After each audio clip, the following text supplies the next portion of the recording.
On vous avait dit ici, les amis, que ceux qui font le bruit là, l'État, c'est un monstre froid. Les instructions, il faut les respecter. On a organisé les débats sur les chaînes de télévision pour expliquer aux gens comment est-ce qu'il ne faut pas piétiner les instructions. Et on avait dit ici, heureusement qu'il y a des gens lucides encore, qu'on ne peut pas, dans un pays de droit, vouloir remplacer le décret avec une directive. Ça n'a pas de sens. Ça n'a jamais été comme ça. Les hautes instructions, je ne dis pas qu'il ne faut pas les avoir, mais seulement ça doit venir dans un cadre juridique, en rappelant à X ou Y que voilà ce que vous devrez faire dans tel cadre. Donc, demandez expressément aux gens de respecter la loi. Mais les hautes instructions ne peuvent pas ou ne peuvent pas remplacer une loi, ne peuvent pas remplacer les règles, les principes édictés dans une société. Ce n'est pas du tout possible. Donc, ceux qui ont toujours soutenu cela, parce que ça concernait Samuel Eto'o-Fils, ont tort. Regardez ce qui se passe aujourd'hui au Cameroun. Le préfet de Mfundi vient avec cette, comment on appelle ça, il a signé cette truc préfectorial. Mettez le truc en commentaire, comment est-ce qu'on appelle ça. Et les amis, pour parler de l'interdiction, d'expulsion des gens qui vont critiquer de façon acerbe certaines autorités et qui vont appeler au soulèvement. Alors que dans ce même pays, les lois sont claires. Il dit les lois sont claires, il y a un code pénal, il y a tout. Toutes ces choses-là sont encadrées par la loi. René Manuel Sadi a fait une sortie pour essayer de dédier le préfet et autres. Mais c'est quand même incroyable qu'on a un préfet qui doit avoir des conseillers, n'est-ce pas, qui vient dire des choses comme ça sans consulter les juristes pour dire la constitution dans notre pays dit quoi, les lois disent quoi. Parce que si au moins s'il avait fait ce travail, il devait se rendre compte qu'il y a un cadre juridique par rapport à tous ces égarements. La liberté, le libertinage et tout ça là-dedans, it start from somewhere and somewhere. Maintenant, la liberté de l'expression, on entre là-dedans. Ceux qui ont soutenu ce qui s'est passé avec Samuel Eto'o-Fils se rendent compte aujourd'hui que cet abus peut toucher tout le monde. L'abus d'autorité. Si vous êtes autorité, vous pensez que ce que vous avez dit à Jean Conta, personne ne doit discuter, ça pose un énorme problème. Les fonctionnaires qui travaillent pour l'État, donc pour le peuple, devraient procéder par la pédagogie et non la répression. Chez nous, la répression a remplacé la pédagogie. Ça démontre que c'est des gens qui ne travaillent pas bien, mais qui veulent effrayer les gens, qui veulent menacer les autres, demander aux gens de ne pas s'opposer, de ne pas les critiquer. Donc les opposants vont venir applaudir, les leaders d'opinion vont applaudir. C'est ça, ça donne ça, les amis. Nous sommes dans quel pays? On est dans un pays où les gens ont déjà peur. Et quand ils ont déjà peur là, ça se voit avec tout ce qui se passe là, tout ce qu'ils font là. They are just afraid. They are afraid, terribly afraid. Because they have the impression that they are losing power. And that the communication war that the youths are on now with is making them feel the pinch of, they are feeling the pains, let me put it that way. Et qu'est-ce qu'ils font? Les menaces, les menaces, les menaces. Les hautes instructions. Ceux qui ont soutenu ça hier, qui ont soutenu qu'on abuse de ces autres instructions au niveau de la fédération, en ce qui concerne la fédération, devraient aussi comprendre, je répète, que ça peut toucher d'autres secteurs. Et ça est en train de toucher. Mais pour rester cohérent, les amis, j'ai dit, il faut condamner cela. Les lois sont les lois, il faut respecter les lois, les règles, mais il ne faut pas que les gens utilisent de leur pouvoir pour pouvoir piétiner l'autorité des autres. Que se passe-t-il au niveau de la SNH? C'est quoi la SNH? Société nationale d'hydrocarbures. Qui a son portefeuille, les amis? Je vais vous proposer. Le portefeuille de la SNH, c'est quoi? On a Hydrac. On a Tradex SA. On a Cameroun Oil Terminal SA. On a Kotsa. On a Chanas Assurance. On a Chanas Assurance Vie SA. On a, il y a la SNH actionnaire chez Perenco.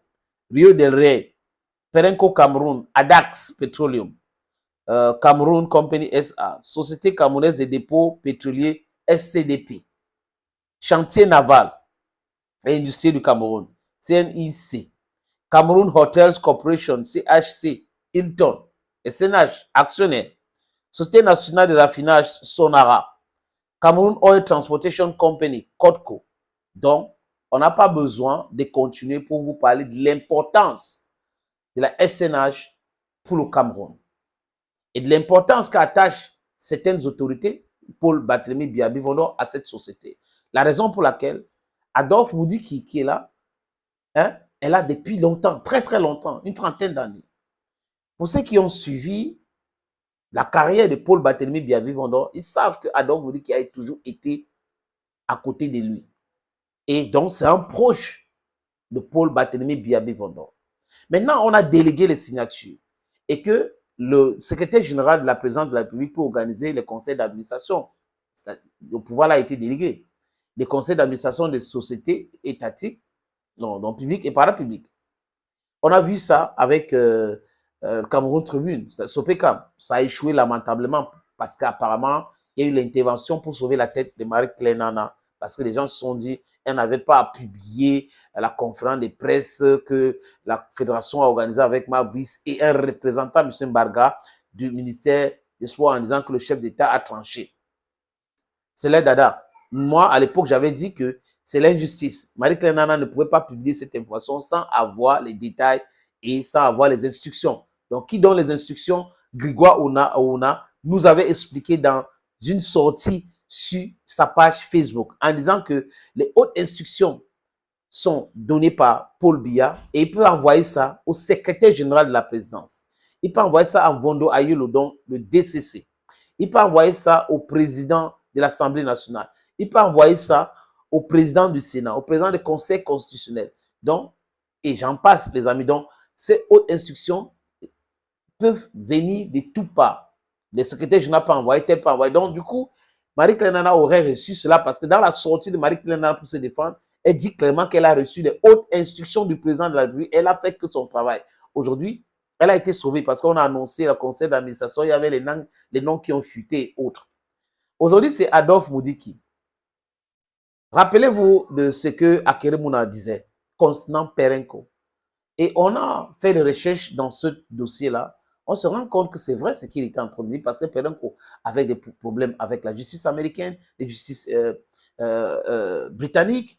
Et au Nigeria, ils ont arrangé ça à l'amiable. Au Congo, Kinshasa, exactement la même chose. Et on se posait la question que Perenco a dit que même le Cameroun était concerné. Pourquoi certaines personnes sont en train de se protéger par rapport à ce dossier? Qui sont ceux-là qui ont reçu les 7 milliards? Ça, c'est une très bonne question. Et Akeremouna a poussé la pression. Et c'est vrai que Paul Barthélemy Biavi-Mono a posé des questions aussi par rapport à cela et a demandé de voir clair dans ce dossier.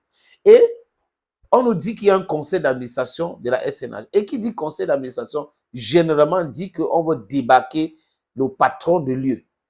Et j'ai appris, les amis, que mercredi dernier, il devrait avoir le conseil d'administration de la SNH. Mais les portes sont restées fermées. Donc, les conseillers n'ont pas eu accès à la salle pour organiser ce conseil d'administration.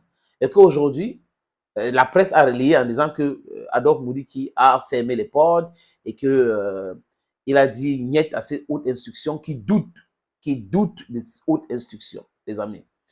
On nous dit aujourd'hui que la presse qui suit ces dossiers, qu'il y aura le conseil d'administration la semaine prochaine, mais dans un autre lieu. Ça va se passer comment? That is the question. Mais vous voyez, si vous, je vais vous faire remarquer quelque chose.